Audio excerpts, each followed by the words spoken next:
ഞാനിങ്ങനെ ഒരു വീഡിയോ ഇട്ടിട്ട് ഇതിനൊക്കെ വോയിസ് ഓവർ ചെയ്യണമെന്നൊന്നും വിചാരിച്ചല്ല.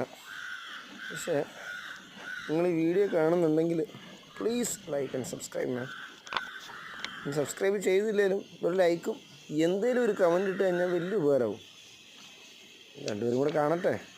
നിങ്ങൾ കഷ്ടപ്പെട്ട് വീഡിയോ ചെയ്യുന്നതല്ലേ, മണിക്കൂർ കുത്തി ചേർന്നിട്ടാണ് ഇതെല്ലാം റെഡിയാക്കുന്നത്. നമ്മുടെ പാഷനാണെന്നാൽ കാണുന്നവർക്ക് താല്പര്യം ഉണ്ടെങ്കിൽ ഒരു ലൈക്ക്, ഒരു കമൻറ്റ് എന്തായാലും ആയിക്കോട്ടെ. അതെനിക്കൊരു പ്രചോദനമാവും ബാക്കിയുള്ള വീഡിയോ ചെയ്യുന്നതിലേക്ക്. Thank you.